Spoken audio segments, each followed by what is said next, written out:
understanding anxiety and how to manage it after a cardiac event. Hi, it's Gemma Bounds, again from the Somerset Talking Therapies team. I'm here to talk about what we might be able to do if you find that you are anxious, to help you try and understand that a little bit more and look at how we could help you to manage it better. Anxiety is a normal, healthy brain and body reaction. It happens at times of danger or when we perceive there to be a threat or a situation that we're worried about.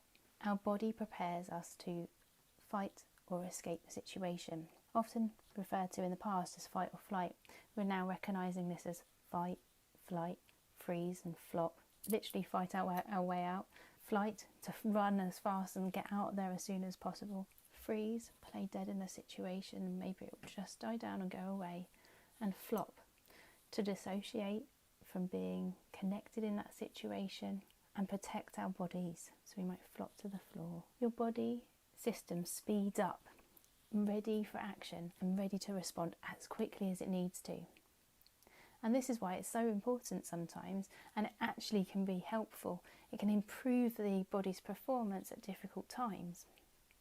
For example, coming across a car accident where a tree has landed on a car, people have been known in those situations to be the first responders on the scene and been able to lift off the tree just because of the adrenaline rushing through their body and that fight or flight response just really kicking in and giving them this mammoth strength at this moment.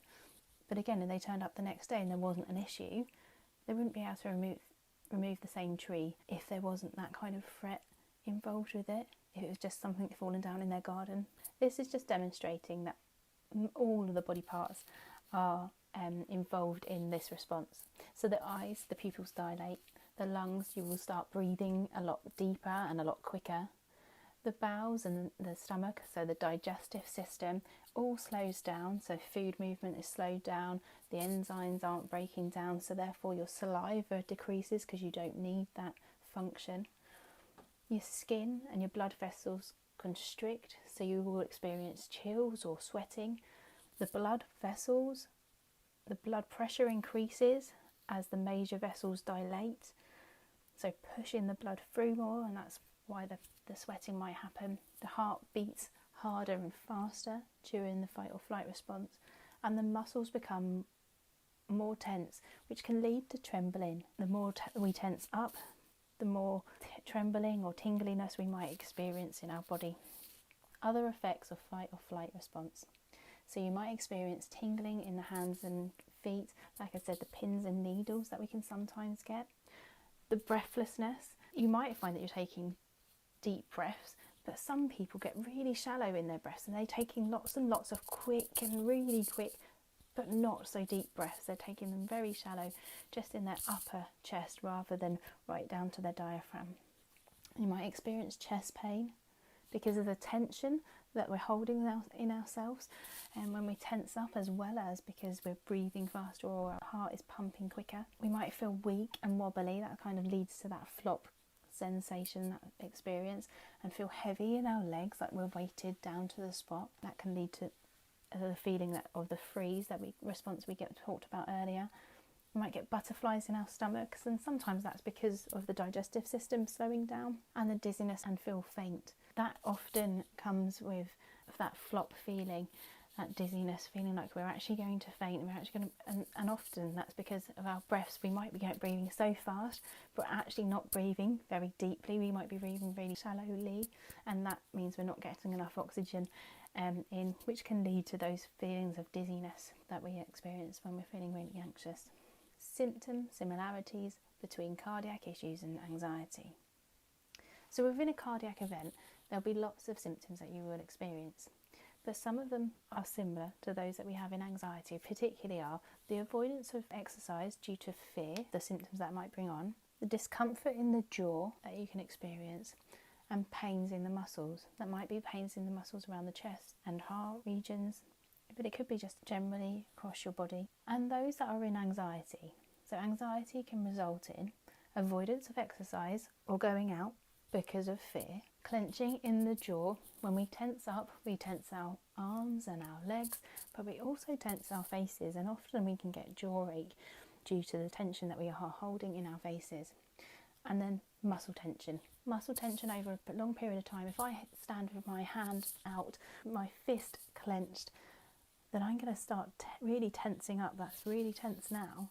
But if I hold that and hold that and hold that for ages, I'm going to start experiencing pain in it. So the ones that really cross over are the shortness of breath. Like we said, you can get shortness of breath in anxiety because you can be breathing very, very fast, but very, very shallowly, and you experience the shortness of breath with a cardiac issue. The chest tightness that we've explained. So you get that chest tightness in anxiety. So they both are very crossed over. That sense of feeling weighty and heavy in ourselves, they are features in both, and increased tiredness. Because if your body is running on adrenaline a lot of the day, then it does feel tired. That adrenaline being pumped around the body isn't just excessive. It's not something that's just on this endless cycle. It's something that needs to be built up. So it runs out, it runs dry a little bit, and you feel that tiredness. And that tiredness can last for days if you've had a really anxious period as well. How anxiety affects us. On this slide, you'll see that there is what we call a hot cross bun or a cross-sectional model. Basically, because you've got the cross in the middle and the things around the outside all join up and are interconnected with each other. So the situation in this that we're exploring is that being awake overnight, and I'm sure that happens to all of us. For this person, their thoughts have been, I feel so ill, what's wrong with me, I could die.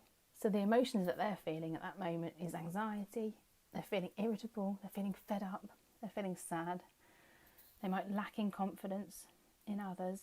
They feel tight-chested, they're sweating, they're experiencing breathlessness, feeling teary, having palpitations. They're in pain and they're feeling lightheaded. So lots of those symptoms that we've seen in the fight or flight already. So what they do is, because they're feeling sweaty, they're opening the window, they start pacing about and they start monitoring their heart rate, but they avoid talking about what has happened. And all of these are interacting. So because they open the window, they might start feeling chilly. Their body might feel like it needs to keep itself warm, and they might be trying harder to try and keep the temperature up. The pacing around will make us more hot and sweaty. The monitoring of our heartbeat might increase our anxiety, because we might be feeling like, oh, I'm noticing it is higher, or oh, is that normal? Those sorts of questions might come back in. And when we avoid talking about what's happening to us, then we're holding it in, and we're going over and over and over the kinds of thoughts that we've got here, over and over again, which leads us to feeling more anxious and sometimes feeling on our own, and makes us feel then sad or low, and we just don't feel like we can trust or have the confidence in others that they'll be able to advise us on what best to do. When anxiety becomes a problem, it only becomes a problem to us when our symptoms occur, when there is no danger, but we think there might be a threat or danger. So it's something that we're perceiving rather than actually being real. It's like a faulty car alarm that goes off with a leaf blowing against it rather than someone trying to break into it. It becomes a problem when it carries on for long after the stressful event is over. So if your symptoms continue to go on for say a month to 3 months, it might be that feels like it's too long for you to be feeling as anxious as you did when you first had the cardiac event. So it'd be worth discussing that with your GP or your cardiac nurse or the cardiac rehab team. And when symptoms interfere with your own performance and your everyday life, if you're unable to do the things that you want to do and feel capable of doing, but the fear and the anxiety is stopping you from doing, then that is when it's something that needs to be worked on. We can't get rid of anxiety. It's natural and it's normal and it's within all of us. But we can learn to manage it and control it. And there are helpful resources and people out there to do that and to help you. I'm going to take you through a case study now. Bob is a patient who suffers with anxiety. His main thoughts surround whether his physical symptoms are going to turn into another heart attack. This is Bob's hot cross bun of panic. and his ongoing symptoms is a vicious cycle he's caught up in. So Bob's thoughts are, what's this discomfort? I can't breathe. Others are panicking too, it must be serious. I'm going to die. What Bob is doing is he's focusing on his physical symptoms, what he's experiencing, scanning his body for symptoms, and he's calling for an ambulance. How Bob might be feeling? He's feeling really worried and he's increasing his panic. And what is happening for Bob physically is that he's breathing a lot faster, his heart's pounding, he's sweating, he's getting dizzy, he's feeling sick, and he's more breathless. And this will keep going on a vicious cycle. So it might start off with that, what's this discomfort, leading to Bob scanning his body, noticing that he's breathing faster or his heart's pounding, feeling worried about that, which is leading to him going, I can't breathe, noticing again that because he can't breathe, that he's increasing in his panic. He's becoming hot and sweaty because his panic is increasing as well. Seeing, and he's looking around for help and support from others, and he might be seeing them panic because he's panicking. And then he's having that thought of, I'm going to die. So he's already on the phone to the ambulance about it. So the cycle just gets bigger and bigger and can spiral out of control. How to manage anxiety and physical symptoms. So how we would do this in a therapy setting would be to challenge those negative thoughts, reminding ourselves with Bob that he has got better before. So yes, he's had a cardiac event, but he's got better before. He's now on medication to support him and help him. My symptoms do and will calm down. He's had anxiety attacks before and panic attacks before, so he's got evidence to say actually these symptoms do die down and they do go away. And nothing awful is going to happen. He's got evidence of that as well because he's had these anxiety attacks. We could also go through some of that material that we've perhaps looked at already and look at how the symptoms are similar to each other, and that can help. Teaching Bob to be able to do some lower chest diaphragmatic breathing and loosening tension in his body will also help. So there might be some relaxation or some mindfulness practice that we could teach Bob. We might say about stopping and taking a rest, helping yourself to calm down first, being nurturing and compassionate to yourself. Try not to escape and avoid things that make you feel anxious, but just try and stay in that moment. So you might take a rest and take a seat, but stay in the place where the anxiety has started at, and stay in there until your anxiety is reduced at least by half, to try and help you to not have similar symptoms again at that same place. How to ask for help for anxiety.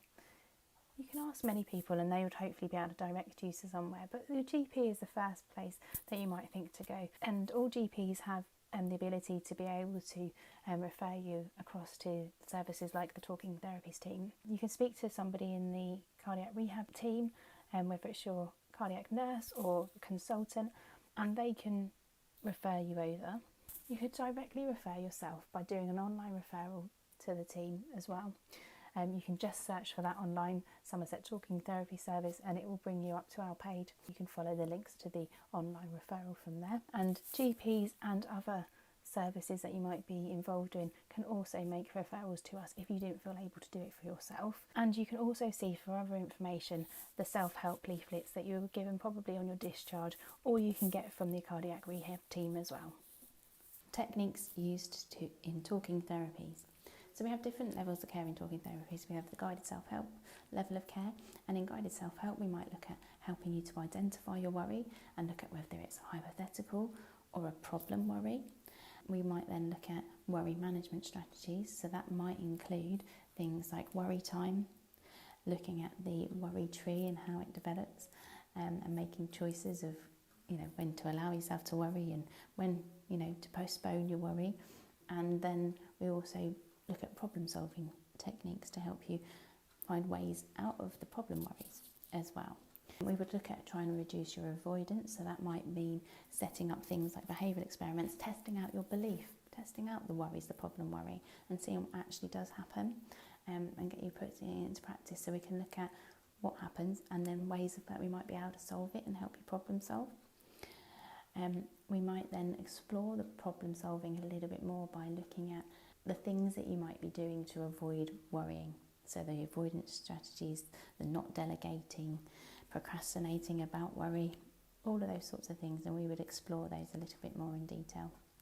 And we might do some core fear work. So that might mean writing out your script of your worst fear in all of its kind of seriousness, and then we would get you to expose yourself to that daily. So you're actually reading it back daily to try and become immune to it, so you can actually see that your brain isn't always telling you the true or the right facts. It's often based on opinion. I think this could happen, or I'm worried this will happen. And we can work on sleep, and that's done at the guided self-help stage, but can be done in the cognitive behaviour therapy stage as well. And then we would look at relapse management. How can we help you use all the tools that you have been taught to continue your progress and maintain the gains that you've made when you're out there doing it alone and you're no longer in treatment anymore? Thanks for listening to the talk. All the best.